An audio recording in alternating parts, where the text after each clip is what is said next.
Bueno, vamos nomás a empezar con la charla de hoy. La charla de hoy continuamos viendo las bases teóricas de la modificación de conducta, pero hoy vamos a ver un poco una introducción de lo que es el condicionamiento clásico y cómo entender el comportamiento de nuestros pacientes y explicar algunos procesos que se dan a nivel clínico, ¿sí? Bien, ya cuando estamos hablando de condicionamiento clásico, dejamos de hablar de aprendizaje no asociativo, que fue lo que vimos la charla pasada, es decir, estos procesos de aprendizaje que no implican que tengamos que asociar, ¿sí?, claves o estímulos, sino en realidad, en este caso, vamos a empezar a ver que el aprendizaje, ¿sí?, sobre todo en la teoría del condicionamiento clásico, implica que nosotros podamos aprender a partir de lo que se denomina la asociación de claves, ¿sí? Y sobre todo, y esto es una cuestión muy importante para el condicionamiento clásico, la capacidad de poder anticipar, ¿sí?, que un estímulo va a suceder y que ese estímulo va a generar en nosotros una respuesta. Cuando hablamos de condicionamiento, de aprendizaje asociativo, vamos a hablar de este aprendizaje caracterizado por el establecimiento, la capacidad de poder establecer relaciones entre estímulos, ¿sí? Y ya esto no sucede solamente en seres superiores como los seres humanos, sino que en realidad lo vemos en organismos o en animales, digamos, más básicos en sus estrategias de aprendizaje, como pueden ser los perros, ¿sí?, las ratas.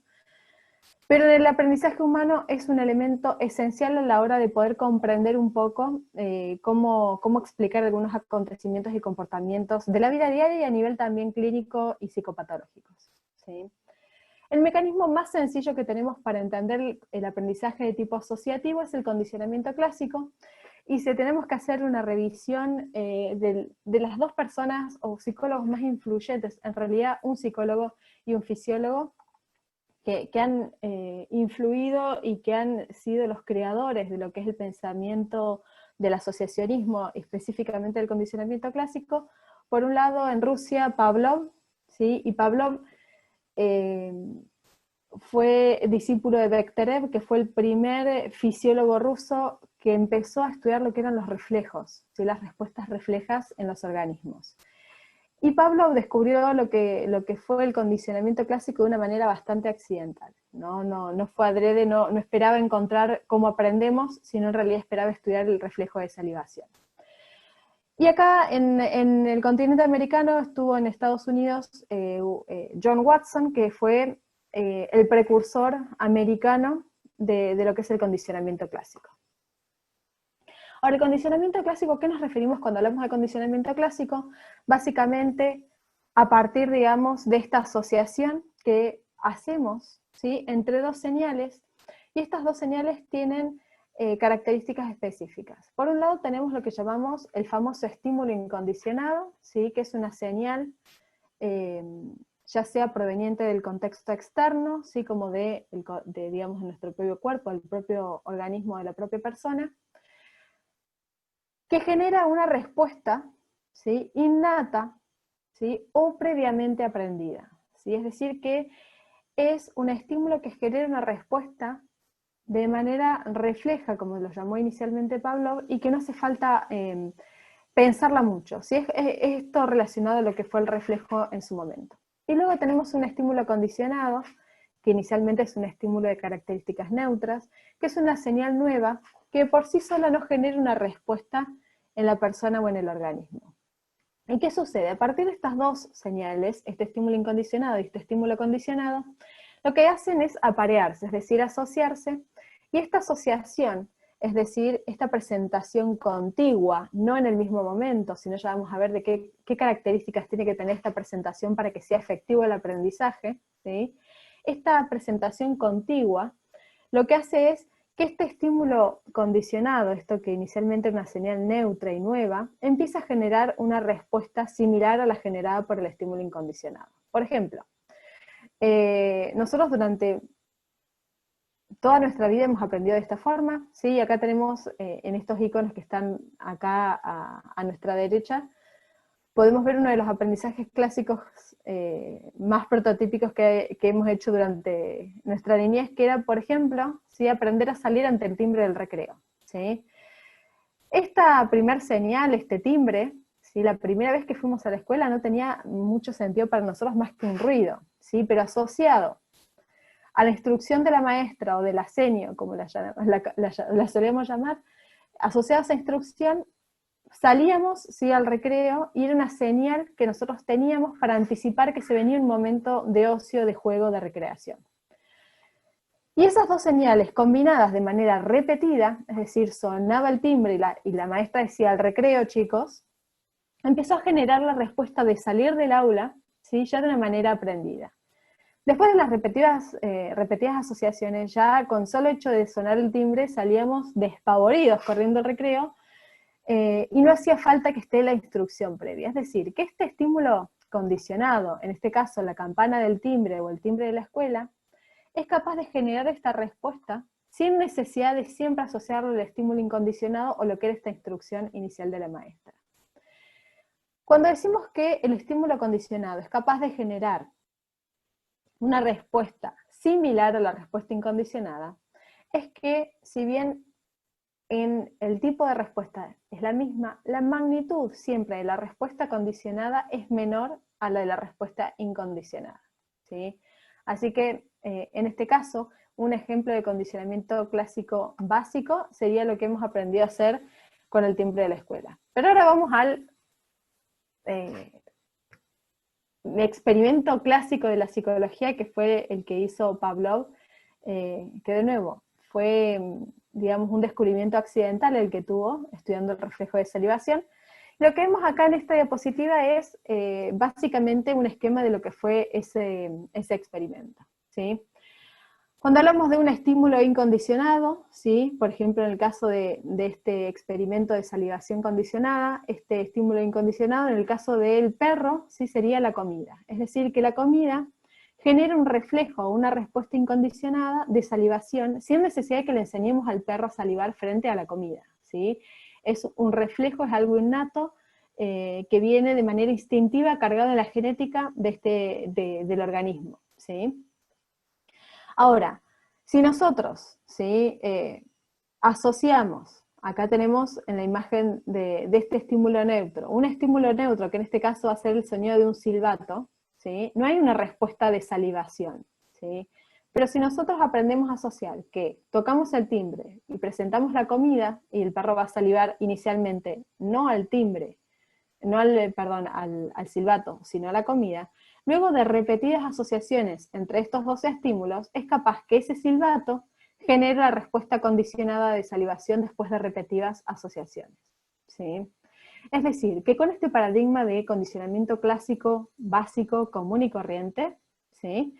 Podemos entender cómo, por la presentación contigua, es decir, temporalmente contigua, un estímulo seguido del otro, somos capaces de generar un aprendizaje, es decir, poder empezar a responder a estímulos que inicialmente son neutros como si fueran casi respuestas incondicionadas.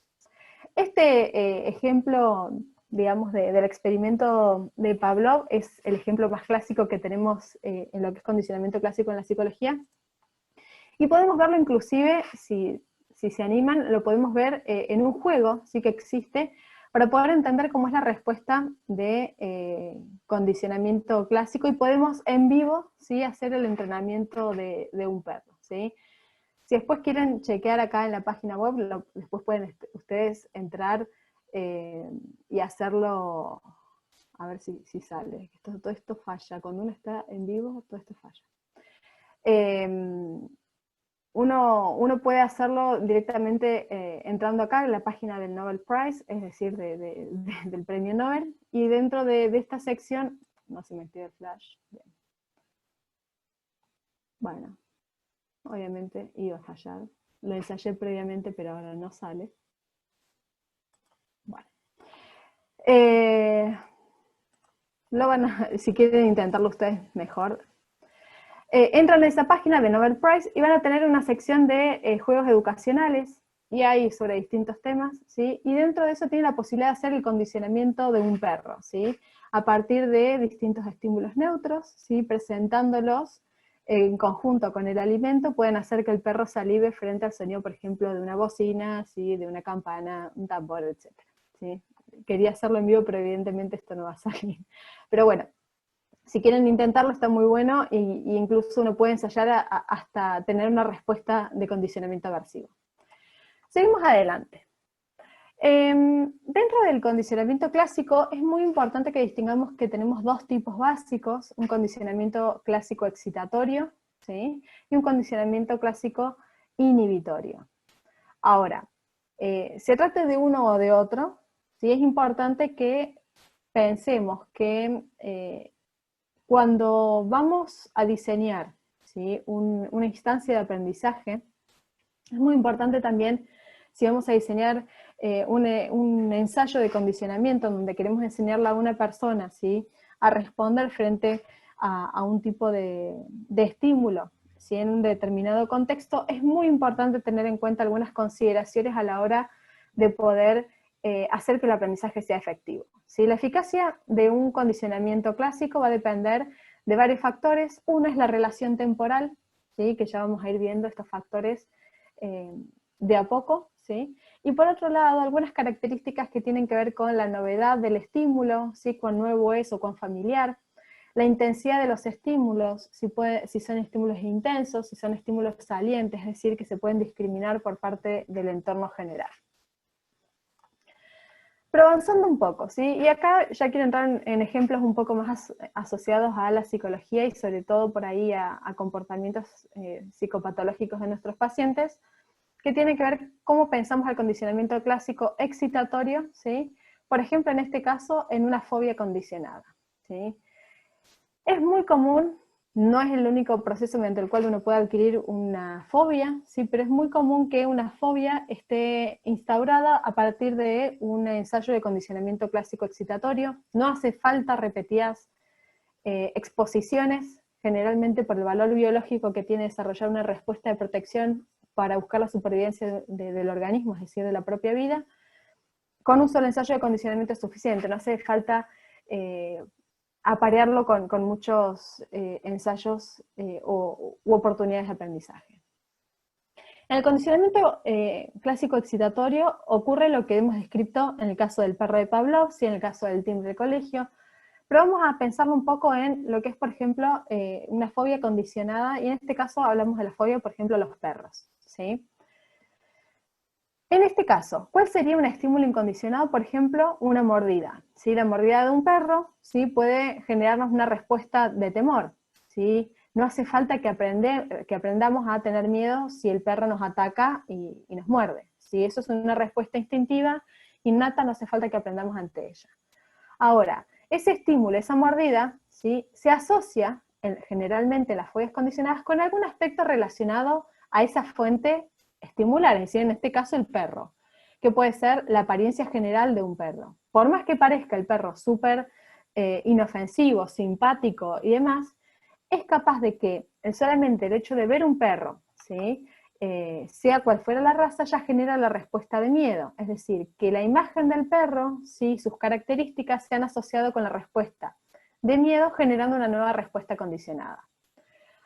Este ejemplo de condicionamiento clásico excitatorio nos permite explicar muchas de las fobias condicionadas adquiridas por nuestros pacientes. Y de nuevo digo, no todas, porque muchas fobias condicionadas también se pueden explicar mediante la adquisición por observación, ¿sí? Es decir, que hemos visto, ¿sí? A una persona teniendo una respuesta, por ejemplo, emocional de mucho miedo, por ejemplo, frente a algún objeto o situación. ¿Sí? No hace falta que nosotros experimentemos eso, pero una de las teorías que nos permite explicar lo que es una fobia condicionada es el condicionamiento clásico excitatorio, ¿sí? Entonces, para resumir, en este caso el estímulo incondicionado es la mordida, la respuesta incondicionada es la respuesta de miedo, ¿sí? Y ese estímulo inicialmente neutro o incluso hasta agradable para uno, que era lo que es un perro, ¿sí? Sus características y demás, se han asociado, digamos, a la respuesta de miedo mediante la asociación entre la mordida, el aspecto o la imagen del animal y la respuesta del miedo, ¿sí? Un ejemplo de condicionamiento clásico, esto lo podemos extrapolar a otros casos. Les voy a contar el caso de una paciente. Hace unos años tuve una paciente con una fobia adquirida de los gatos, ¿sí? En este caso, mi paciente había adquirido la fobia en una oportunidad en donde habían salido con todo el curso de la escuela, del colegio, a hacer un festejo en un club, ¿sí? Era verano, estaban todos en malla, disfrutando de la pileta, y los compañeros, por ejemplo, de mi paciente, lo que habían hecho para hacerle una broma fue agarrar un gato, y mientras mi paciente corría se lo tiraron, y el gato cayó en la espalda con las uñas que se le prendió a la espalda, ¿sí? Y tuvo heridas, algunas que requirieron puntos porque el gato se puso muy nervioso, ¿sí? Y rasguñó la espalda de mi paciente. A partir de ese momento, ¿sí? Mi paciente empezó a notar que cada vez que veía un gato, ¿sí? Aunque fuera pequeño, cachorro, de pocos meses, le generaba mucho miedo. Entonces, ese mismo evento lo podemos explicar mediante condicionamiento clásico, es decir, un estímulo incondicionado, como es, por ejemplo, una fuente dolorosa, en este caso las uñas del gato sobre la espalda de mi paciente, generó una respuesta de mucho miedo, una respuesta muy aversiva a nivel emocional, lo cual generó directamente que se asociara ese estímulo incondicionado con la imagen de un gato genérico. Ya había sucedido lo que llamamos una generalización del estímulo, no era específicamente ese gato, sino cualquier gato que pudiera estar disponible, ¿sí? La utilidad de esto es que nos permite entender cómo, ¿sí? Podemos explicarle a nuestro paciente la adquisición, por ejemplo, del comportamiento fóbico, ¿sí? Y más aún, no es solamente explicar el cómo se adquiere una fobia, sino que nos da respuestas también esta teoría del condicionamiento clásico para poder entender su tratamiento. Por ejemplo, vamos a ver en esta historieta, ¿sí? Algo bastante sencillo para ampliar un poco más el ejemplo. ¿Sí? En este caso este chico intentó subirse a este juego, ¿sí? Se cayó, se quebró y lo llevaron aparentemente al hospital. Le cuenta a la médica qué es lo que sucedió, ¿sí? Que se cayó en ese juego, que tuvo una lesión, y otra vez, al exponerse al mismo lugar, cuando ve el juego, le da la sensación de miedo. ¿Sí? Este es un ejemplo un poco más sencillo, incluso está bastante aniñado, pero para poder entender un poco cómo las asociaciones entre las claves, ¿sí? Permite generar un aprendizaje. Y fíjense que en estos casos que les estuve contando, no hace falta repeticiones de asociación. Cuando la fuente estimular, ¿sí? O la respuesta incondicionada tiene un alto valor biológico para la persona y para su subsistencia, no hace falta muchas instancias de asociación entre esos estímulos para que ocurra el aprendizaje. Muchas veces con un solo evento es suficiente para que el aprendizaje sea fuerte por el valor biológico que tiene, ¿sí?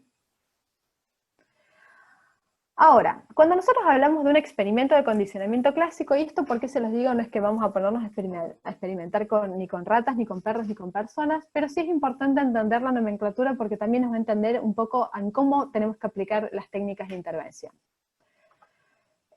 Cuando nosotros necesitamos enseñar un comportamiento nuevo, es muy importante que tengamos en cuenta los tiempos, ¿sí? Y sobre todo si es un aprendizaje en donde vamos a requerir varias oportunidades de asociación de estos estímulos, ¿sí?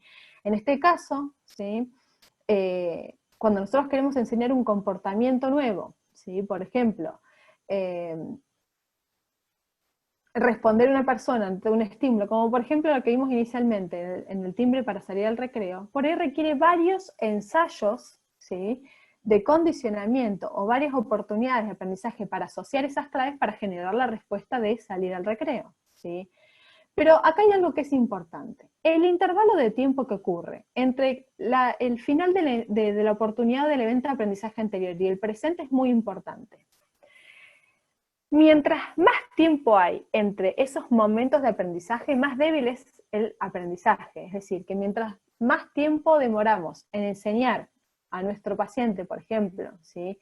En diferentes oportunidades de aprendizaje, el aprendizaje va a caer en fortaleza. Es decir, que el aprendizaje va a ser débil. Igualmente, que en el intervalo que ocurre entre la presentación de los estímulos. Mientras más tiempo hay entre que presenta el estímulo condicionado y el estímulo incondicionado, se debilita el aprendizaje. ¿Por qué? Porque acá hay algo que es clave, y esto es muy importante que lo tengamos en cuenta. ¿Qué es lo que hace que el condicionamiento clásico sea efectivo en poder incorporar un aprendizaje nuevo?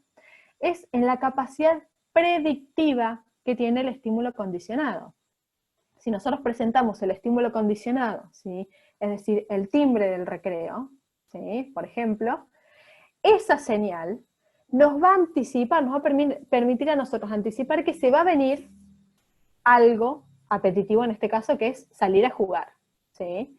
Entonces, el mayor valor que tiene el estímulo condicionado es la capacidad que tiene de anticipar, ¿sí?, la presentación del estímulo que le sigue, que es el incondicionado, que en este caso es ir al patio a jugar.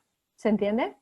Entonces, es muy importante que mientras más tiempo haya entre el estímulo condicionado que presento y el estímulo incondicionado, va a decaer el aprendizaje, porque este estímulo, es decir, el estímulo condicionado, este que quiero enseñar a asociar, ¿sí?, va a perder capacidad predictiva, es decir, que va a pasar demasiado tiempo para que la persona pueda decir, ah, esto me está señalando que va a ocurrir esta cosa después, ¿sí? Este punto es muy importante, no es aleatorio, y es esencial que lo tengamos en cuenta para poder entender, por ejemplo, si nuestro paciente aprendió rápido, ¿por qué lo ha hecho? Entre otros factores, obviamente, y si el aprendizaje o la conducta que estoy tratando de instaurar no está siendo efectivamente aprendida, puede ser esta una de las razones, ¿sí? Entonces es muy importante tener en cuenta el tiempo que ocurre entre una oportunidad de aprendizaje y la que sigue, y no solamente ese tiempo, sino entre que presento el estímulo condicionado y el estímulo incondicionado, ¿sí? Ya vamos a ver diferentes formas y procedimientos que tenemos para poder ordenar estos estímulos. Ahora vamos a ver esto, que es cómo vamos a proceder para hacer un ensayo de condicionamiento clásico de acuerdo, digamos, a estos intervalos o este tiempo que ocurre entre un estímulo y el que sigue, ¿sí? El primero es el condicionamiento de demora corta, ¿sí? ¿Qué significa esto? Acá en los gráficos que tenemos abajo podemos ver cuándo ocurre el estímulo condicionado, cuándo ocurre el estímulo incondicionado, y sobre todo, no solamente cuándo comienza el estímulo condicionado, sino cuándo empieza el incondicionado también. En el condicionamiento de demora corta, el inicio del estímulo incondicionado va a demorar muy poco, menos de 1 minuto, ¿sí? Es decir, que presento el estímulo condicionado y menos de 1 minuto en que apareció ese estímulo condicionado, presento el incondicionado, ¿sí? Ahora, el estímulo condicionado puede seguir presente cuando presento el incondicionado, o cuando termine el condicionado, ahí presento el estímulo incondicionado, ¿sí? Acá se ven el ejemplo de estas barras, ¿sí? Fíjense que acá en un momento coexisten los dos estímulos en un momento, mientras que acá uno termina y comienza el otro, ¿sí? Pero fíjense, acá termina e inmediatamente comienza otro, no hay un periodo libre de estimulación, ¿sí? Cuando uno termina ya está presente el otro, ¿sí? No hay un momento sin estímulos en el ambiente, ¿sí? Entonces, condicionamiento de demora corta, siempre primero se presenta el condicionado para ganar esta capacidad predictiva por parte de la persona, sí que está aprendiendo, y en menos de 1 minuto va a aparecer el estímulo incondicionado, ¿sí? Vamos con el condicionamiento de huella. Fíjense que acá hay algo diferente. Siempre hasta ahora venimos presentando primero el estímulo condicionado, que es el que va a tener esta capacidad predictiva, ¿sí? Nos va a permitir anticipar que va a seguir el estímulo incondicionado después. Pero fíjense, acá el estímulo condicionado se presenta primero, ¿sí? Y hay un periodo, fíjense, cuando termina el estímulo condicionado y comienza el estímulo incondicionado, libre de estimulación. Hay un espacio de tiempo, ¿sí?, entre que terminó el estímulo condicionado y que comienza el que sigue, ¿sí? Es decir, que hay un periodo de tiempo, una huella, como se llama, sin estímulos. Es decir, que acá no hay uno presente de manera continuada, sino que hay un periodo libre de estimulación. Esto es importante porque acuérdense que mientras más tiempo pasa entre un estímulo y el que sigue, decrece el aprendizaje, ¿sí? Vamos a ver el siguiente. Este es parecido al primero que vimos, ¿sí? Condicionamiento de demora larga. Y acá la aparición del estímulo condicionado, ¿sí?, ocurre entre 5 a 10 minutos y después aparece el estímulo incondicionado. No hay huella, es decir, que acá no hay periodo libre de estimulación, pero sí es importante que vean que acá, en todo caso, el estímulo condicionado sigue presente aunque haya empezado el estímulo incondicionado. En este caso hay una demora más larga de tiempo en que está presente el estímulo condicionado, y de 5 a 10 minutos después, recién ahí comienza el estímulo incondicionado, es decir, este estímulo que no hace falta aprender a responder. Vamos ahora a ver un par de tipos de procedimientos de condicionamiento clásico en donde ya no se presenta primero el estímulo condicionado. Uno es el condicionamiento simultáneo. En este caso, ¿sí?, en el condicionamiento simultáneo, está mal puesta la filmina, no sé bien por lo que está escrito, ¿sí?, porque no he puesto bien la información. En el condicionamiento simultáneo, como ven en el gráfico, se presentan los dos al mismo tiempo y duran el mismo tiempo, ¿sí? Es decir, que no hay acá una presentación anticipada del estímulo condicionado. Y acá hay algo que pone en peligro el aprendizaje, en el sentido en que ya el estímulo condicionado no le va a permitir esta capacidad de predecir o anticipar la aparición del incondicionado. Suceden los dos juntos durante la misma cantidad de tiempo, ¿sí? Y vamos ahora con el retrógrado, o lo que llamamos condicionamiento hacia atrás también, que acá es al revés. Acá, en vez de presentar primero el estímulo condicionado, primero presentamos el estímulo incondicionado primero. Básicamente, si hablamos de, por ejemplo, el ejemplo del recreo, ¿sí?, primero salen los chicos y después se toca el timbre. No tiene mucho sentido, no hay mucha lógica, porque la idea de que el estímulo condicionado tenga esta capacidad de anticipar o predecir la ocurrencia de este estímulo incondicionado. ¿Sí? En este caso se invierte el orden, ¿sí? Ahora, de todo esto, ¿por qué? Porque es importante saber estos procedimientos, cuál es el correcto a elegir, ¿sí? Bueno, tenemos que preguntarnos cuándo un procedimiento de condicionamiento clásico resulta ser eficaz para el aprendizaje.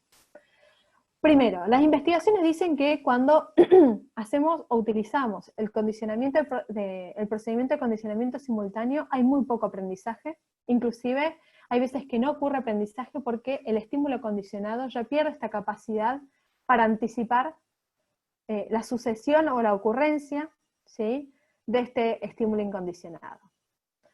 Por otro lado, sí hay factores que mejoran el aprendizaje, como lo que vimos en el primer aprendizaje, o en el primer procedimiento, que es el de demora, ¿sí? Una breve demora en la presentación del estímulo condicionado, una vez que apareció el condicionado, facilita el aprendizaje, siempre y cuando el estímulo condicionado sea el primero que presentamos. Presentamos el estímulo condicionado y un momento después, ¿sí?, ocurre el estímulo incondicionado. A medida que esa demora, ¿sí?, entre que presento el condicionado y luego voy a presentar el incondicionado, va aumentando, el aprendizaje va a ser más débil. Por lo tanto, es muy importante que no nos demoremos mucho tiempo en presentar, ¿sí?, el estímulo incondicionado una vez que inició el condicionado. ¿Y qué pasa con el condicionamiento retrógrado hacia atrás? Hay resultados ambiguos a nivel de las investigaciones, porque hay veces que ocurre aprendizaje, hay veces que no sucede el aprendizaje, y por lo tanto no podemos considerarlo un procedimiento eficaz. ¿Cuándo un procedimiento de aprendizaje va a ser eficaz? Es más efectivo siempre que el estímulo condicionado puede ser capaz de predecir efectivamente que luego vendrá el estímulo incondicionado, ¿sí? En el caso del ejemplo que vimos del perro, ¿sí?, es que primero suceda la campana y después, ¿sí?, que ocurra la entrega del alimento, ¿sí? En el caso, por ejemplo, de el timbre de la escuela, que primero suena el timbre y después se le diga a los chicos, salgan al recreo, ¿sí? ¿Qué procedimiento es el óptimo? Las investigaciones dicen que el procedimiento que genera esta demora óptima entre la presentación del estímulo condicionado y el incondicionado es el procedimiento de demora corta, ¿sí? Obviamente que la intensidad de este aprendizaje se va a reducir en la medida en que la demora va aumentando, ¿sí? Entonces, fíjense, si yo tengo que pensar qué procedimiento es el más adecuado para poder presentar, ¿sí? En un ensayo de condicionamiento va a ser el de demora corta. Por lo tanto, en el caso en que se pueda aplicar ese procedimiento, es el indicado de acuerdo a los resultados que se obtienen en los ensayos de condicionamiento en estudios y en experimentos. Ahora vamos a hablar de un aprendizaje distinto, ¿sí? En el condicionamiento clásico inhibitorio. Lo que estuvimos viendo hasta recién es el condicionamiento, vimos el condicionamiento clásico excitatorio, en donde el estímulo condicionado señala la presencia del incondicionado. En este caso, en el condicionamiento clásico inhibitorio, primero que nada, para que pueda producirse este condicionamiento inhibitorio, tiene que haber previamente un contexto de condicionamiento clásico excitatorio.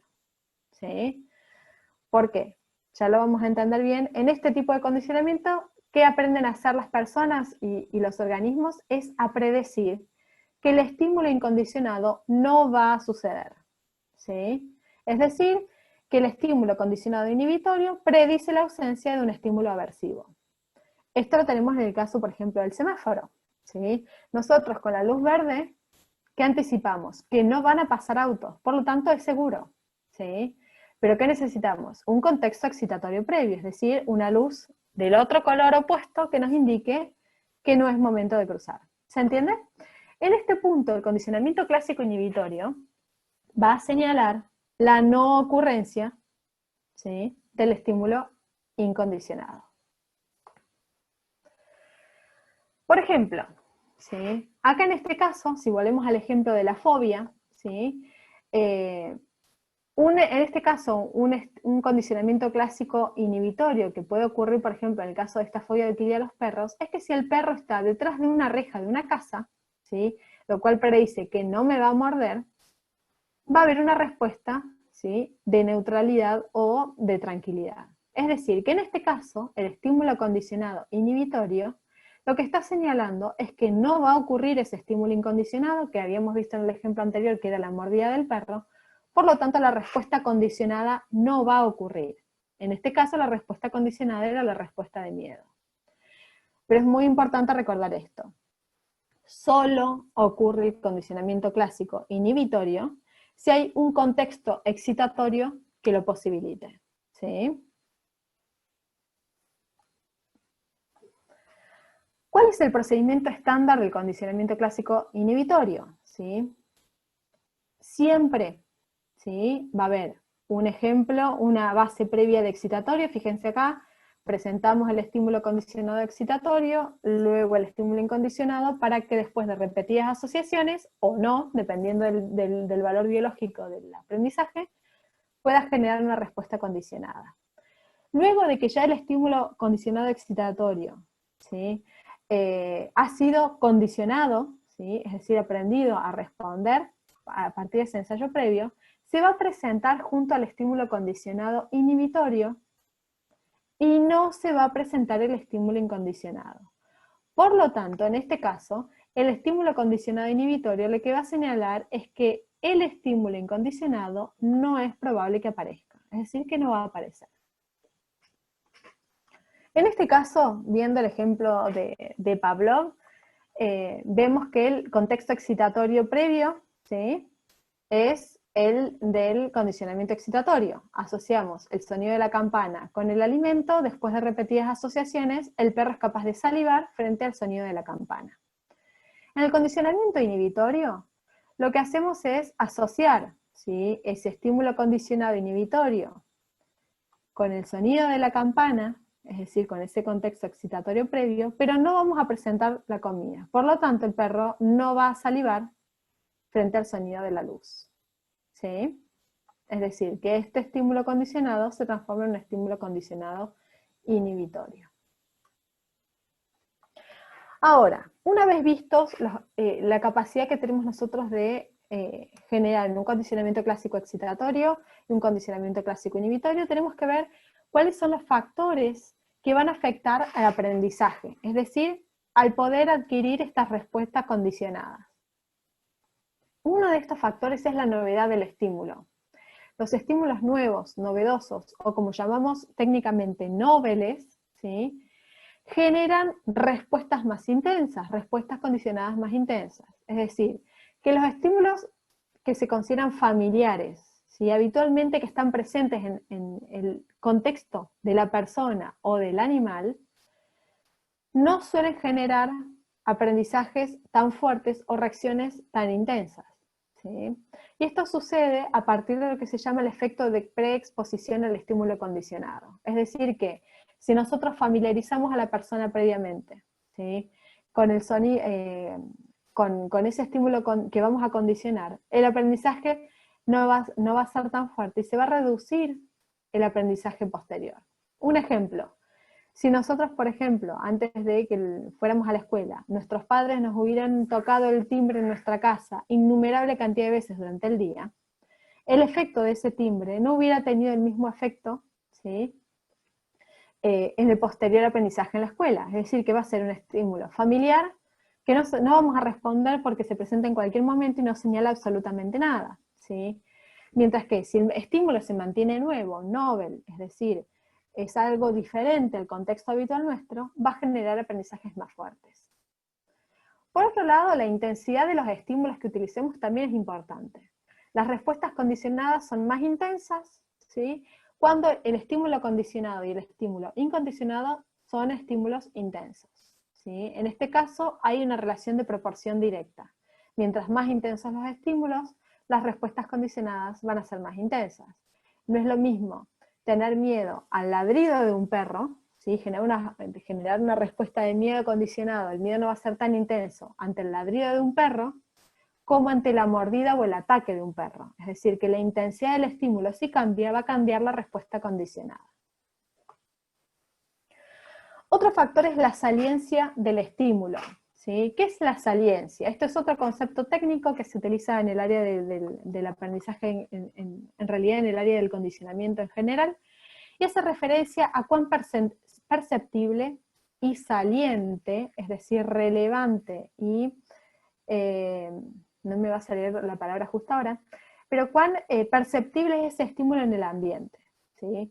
Si yo quiero, por ejemplo, condicionar a un perro, ¿sí?, con un color, no va a ser posible porque la visión de los perros es en escala de grises, no pueden discriminar colores, por lo tanto esos estímulos no son salientes.